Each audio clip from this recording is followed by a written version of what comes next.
Is it still morning? I can't tell. Well, good morning, everyone. It has been an exciting morning for us, and we're moving right along and ready to start our October monthly press availability with Superintendent Dr. Miriam Rogers. As always, she will provide updates and then answer questions from the media. So, Dr. Rogers, welcome.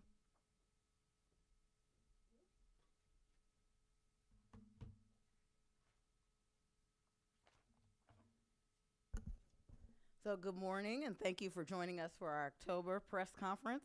I'm pleased to provide updates for all members of Team BCPS. But before I begin, I want to welcome board member Christina Pumphrey, who we have in attendance with us. Thank you for joining and your continued support. I have had several opportunities to connect with staff, students, families, and stakeholders over the past several weeks. We have held 5 community conversations around the county on the draft BCPS strategic plan, visited nearly 4 dozen schools to observe teaching and learning in action, and held groundbreaking ceremonies yesterday at Scotts Branch Elementary School and today here at Towson High School just a few moments ago. The first 2 months of school have been exciting and extremely busy for Team BCPS. We are truly grateful for all of the lawmakers, partners, and community members that work tirelessly to ensure we can fulfill our commitment to providing a world-class school facility for all of our students. The new replacement school for Scotts Branch is slated to open to students in August 2027 and will double the current school's footprint and increase our capacity to from 456 students to 574. For the Towson High School project, which is slated for completion in 2030, we will have an addition and renovation of the school's historic portion, and the non-historic areas of the existing school will be replaced. Once completed, Towson High will have a capacity of 1,739 students.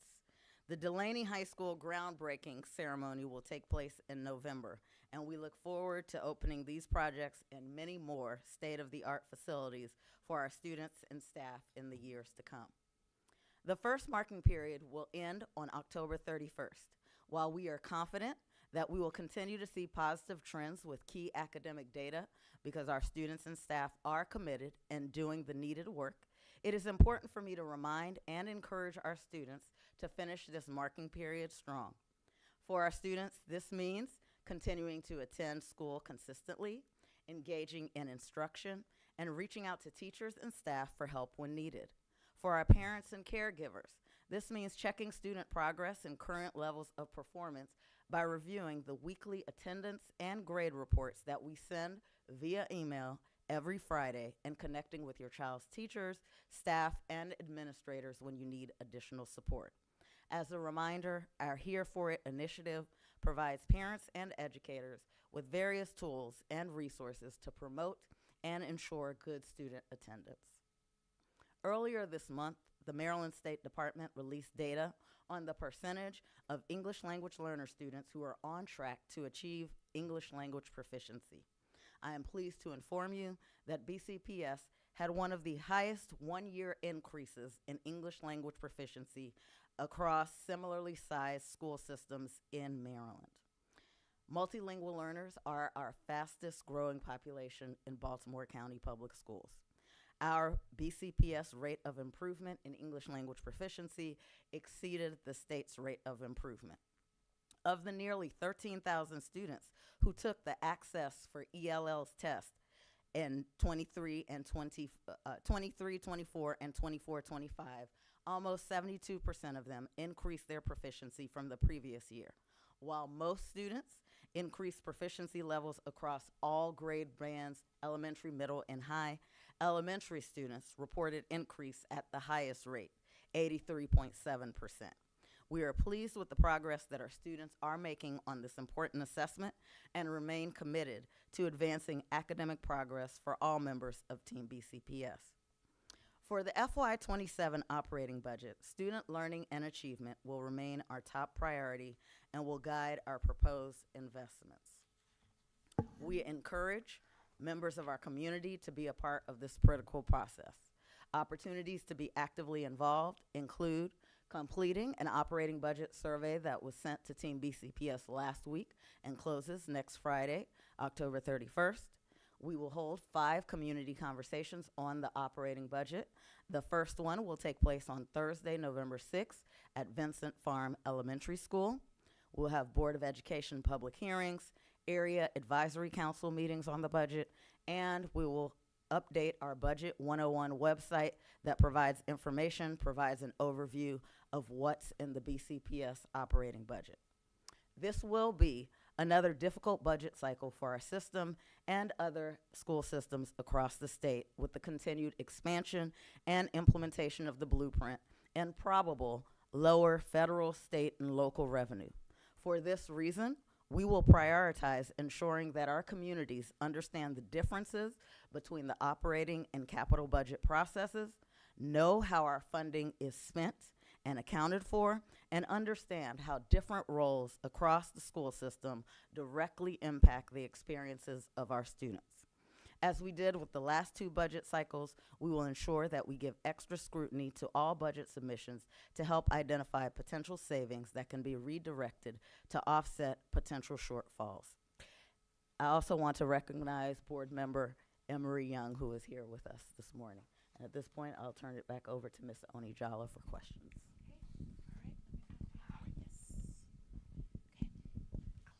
Oh, okay. Following the false positive on the AI gun detection system earlier this week, Councilman Julian Jones is calling for a review and a report on how these systems are performing. Is the county school system prepared to do that? Is that something you're considering? So I think to talk about that incident, it's important for us to draw everyone's attention to the purpose of the OmniAlert weapons detection system. Baltimore County Public Schools has made it very clear 3 years ago, based on the feedback that we received from our community, based on our own internal data, that one of our priorities was safety and climate for all of our schools.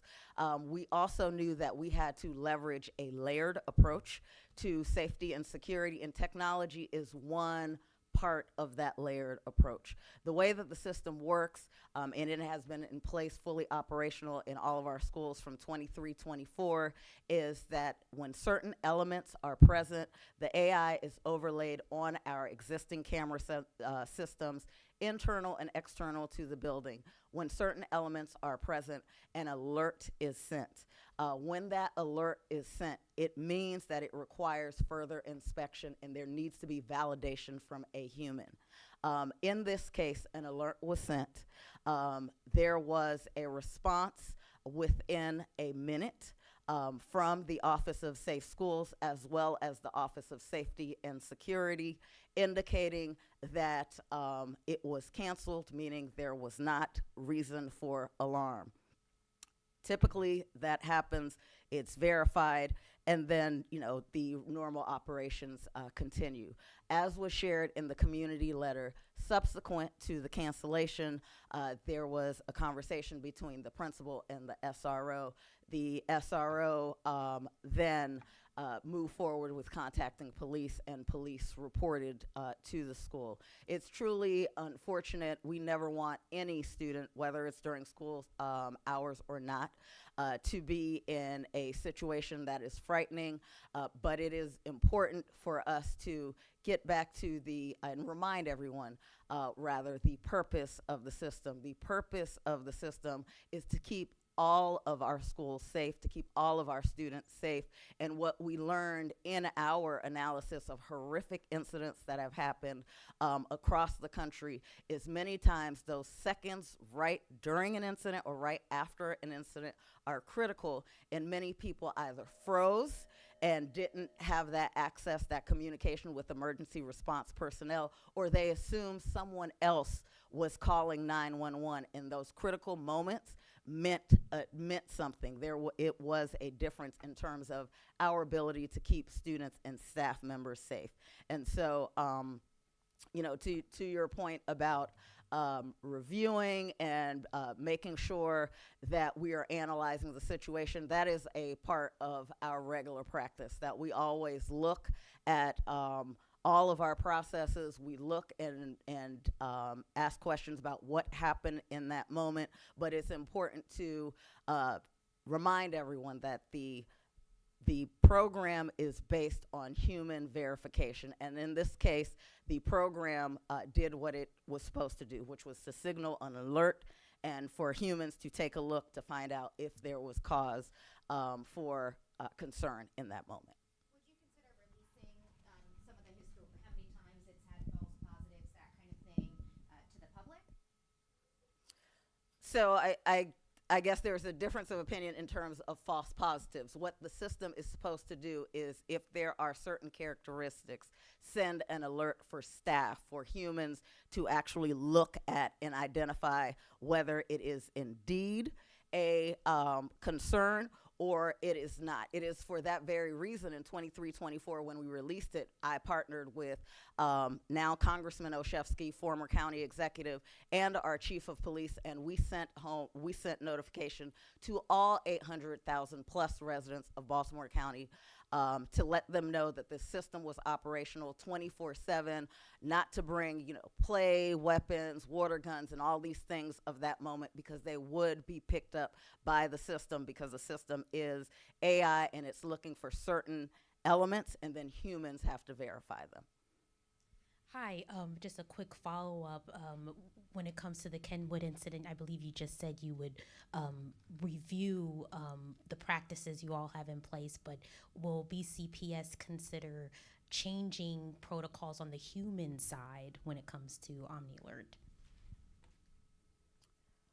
Changing protocols, so the best practices and what's required for OmniAlert, you cannot have OmniAlert without the step 2, which is a human has to verify whether or not there's a credible threat, because the third step is, if someone verifies it's a credible threat, then all of the emergency response personnel have that information, and then they report to the location. I guess I meant when it comes to who's alerted, who's not, as far as who should call who when OmniAlert is notifying someone, like that part of the human process, is that being reconsidered at all?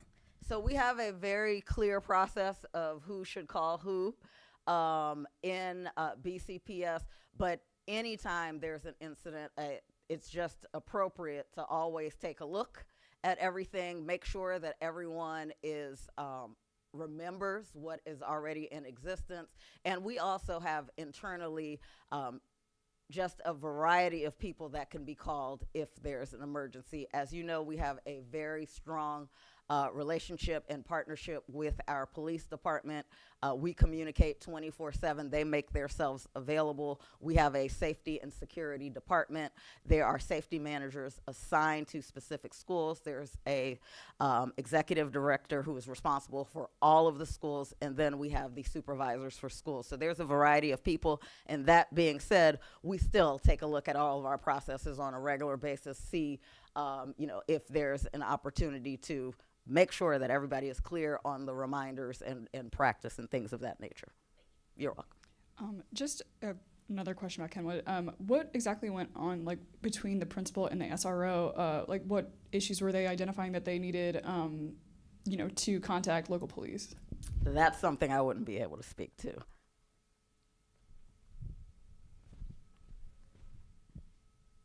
Now, within this verification process with humans fact-checking and making sure the actual process, does it necessarily include having to handcuff a student every single time to make sure that there is not a weapon present? Is that a part of the verification process? So I think something got amiss in translation. The part of the process means an alert is sent, and then the assigned humans, for us, those are individuals who work in safety and security, they look at the image and they either confirm or deny that there is a credible threat.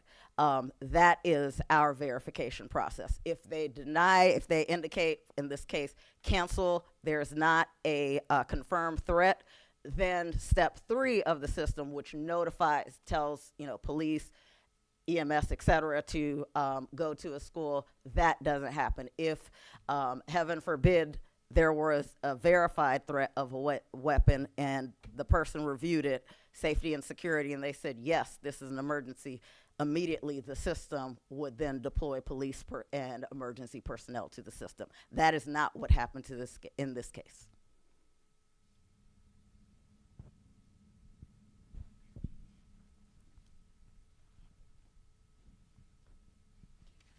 Something completely different.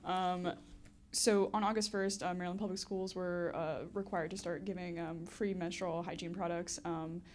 Where's BCPS at in that implementation? And if you have the number, how much has the system been reimbursed for those products? So the reimbursement, I don't know about that part, but I can share with you that we've been giving out free menstrual products for a few years now. But we can get back to you on reimbursement. Seeing if you're able to elaborate more on the incoming budget session, the issues that may be coming up, especially when it comes to blueprint. And I guess the second part is if you know yet if that will impact the third year of the salary agreement for staff. So when it comes to blueprint, I will share that across the state, all superintendents are working together with the state superintendent, Dr. Wright, to review the blueprint. Last year, you'll recall, we came together and made suggestions for implementation that would slow down some portions without having a negative impact on student achievement across schools. And so we're going to continue to work together. We're going to, monitor when the governor's budget comes out and see what impact, if there is any, on that blueprint funding. We do know, based on last session, there are some things that have been slowed down, which will have an impact on foundation funding, and so we can account for that in our projections. In terms of what we're thinking, the reality is we know that there's likely going to be reduced funding at all levels, and so we just have to prepare for that. We're doing zero-based budgeting again. We are not anticipating any new initiatives that request new dollars. There might be a situation where someone repurposes or reallocates existing funding in alignment with the data that we have for our students. But we know it's going to be a very tight fiscal time. Compensation, as you know, that's an area of priority for us. BCPS has made some strides in recruitment and retention, and we want to keep that moving. 27% over the last 2 years, fewer teacher resignations. We opened school from 2 years ago, 300 teacher classroom vacancies to 32 this year. We want to keep that going. We have invested heavily in professional development, and we want to go deeper with our teachers, not always having a revolving door. And so we are going to do everything that is possible to move towards that compensation package that was planned for. It also means that there will have to be some tough decisions that are made, and we are going to, from the very beginning, share all of those tough decisions and what the potential impact is to members of our community, so that there is just clarity around what the dollars are, where they come from, where they go, how they're accounted for, and what trade-offs do we want to make as a large, broad community in order to meet certain goals. So thank you for those questions.